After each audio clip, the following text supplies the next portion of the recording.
if the Saudis change their mind, which they just did. And part of the reason we're seeing this hot print and gas prices starting to rise is Saudi just decided unilaterally, you know what, we're going to cut production. We want higher prices. We're going to sell some shares of our big oil company. We want to maximize the price, so we need oil prices up. Well, if we don't have any oil in the reserve to pull, we can't run our refineries. So what happened? There's less gasoline, less jet fuel, prices go up. And then it gets worse because now to refill the SPR, you're going to pay higher prices from the Saudis, which is what they want. The unexpected twist in Saudi Arabia's oil decision has unleashed chaos for President Biden, causing a surge in gas prices. This shift is significant for you, as the Saudis, once dependable crude suppliers and geopolitical allies, have undergone a dramatic transformation. As former New Jersey Governor Chris Christie succinctly put it, if you won't have a good relationship with us, we'll have a good relationship with Russia. Adding complexity to the situation, other major suppliers of the heavy crude essential for diesel production are facing U.S. sanctions. Canada stands as a notable exception, but its federal government's support for the country's oil industry is lukewarm at best. This isn't just a problem for the Biden administration, it's reshaping global politics, with far-reaching geopolitical implications drawing the world's attention. Furthermore, the Biden administration faces a pressing concern this year, the dwindling Strategic Petroleum Reserve.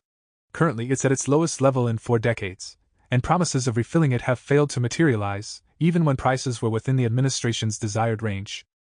This leaves minimal room to explain rising prices. Blaming the Saudis didn't yield results initially, and it won't work now.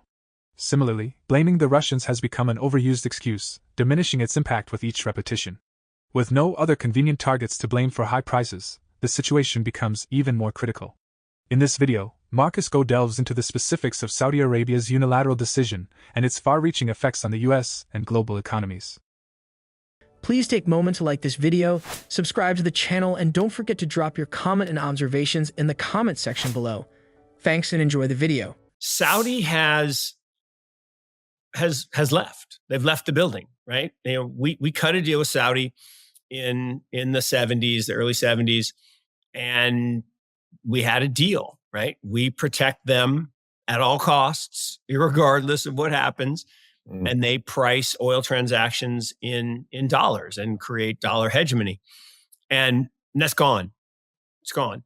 And they are going to align now with whoever they think helps them the most get to where they want to be, which is, you know, they see a future where fossil fuels are not the only thing, right? And their whole society has been built on the fact that they sit on top of the world's largest oil and gas field.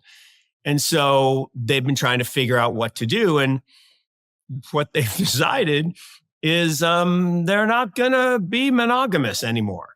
They're going to date around.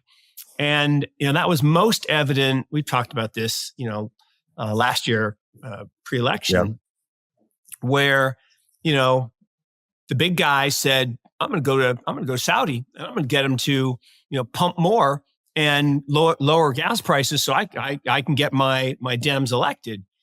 And MBS is like, pound sand, dude, be gone. We're buddies with Putin and the Chinese now. So, toodles. And Joe came back and said, shit, I got to have oil prices down before the election. So what did he do? He drained the SPR. Strategic Petroleum Reserve is a very accurate description, right? It is a large store of maybe the most valuable resource there is. See, this is one of the things that kind of drives me crazy. People are like, you know, we need to outlaw fossil fuels. Like, you want to stop actually living your life? I mean, look around. Everything you do every day is dependent on fossil fuels. Every single thing.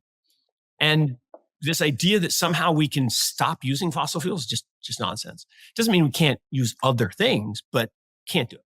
So this is a very, very important and valuable asset. And being dependent on other people to provide it is a problem. Now, So we created this thing because we were so dependent on Saudi for, sending us oil and U.S. production had fallen. And long story short, we need to have this in the case that, something happens, right? What if they change their mind and we can't get the oil and we can't live our lives? We can't be militarily powerful because we need the oil and gas to, fly the planes and make the bombs. So one little change, that's a pretty big change, is fracking. Hydraulic fracking allowed the U.S. to become one of the largest oil producers in the world again. So Russia's right at the top, Saudi's the number one, and we're right there in the 1, 2, 3.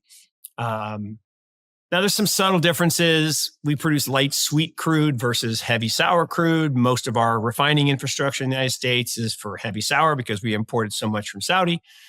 But and it takes a long time to change refineries because nobody wants a refinery in their backyard, it turns out.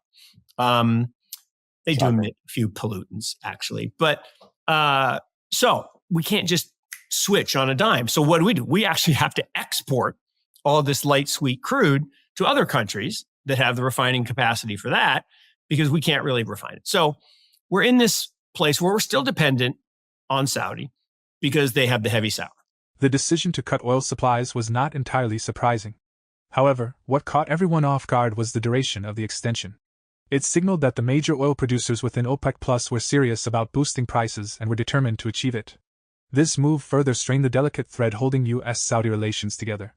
In the past year, as oil and fuel prices skyrocketed in the U.S. and EU amid sanctions on Russia due to its Ukraine invasion, the Biden administration took action by selling nearly 200 million barrels of crude from the Strategic Petroleum Reserve to curb the price surge. While this initially seemed successful, it became evident that the sanctions had little impact on Russia's oil exports, ultimately bringing prices down. The White House took credit for the temporary relief. Now, just a year before the upcoming elections, prices are once again on the rise, and the SPR has reached a 40-year low. Saudi Arabia's priorities are clearly no longer in sync with those of its overseas allies, and this divergence is straining their relations. In Washington, the Saudis are finding themselves with fewer friends. For more Daily Dose Crypto news, check out these 2 awesome videos on your screen. Click now and we will see you on the next video.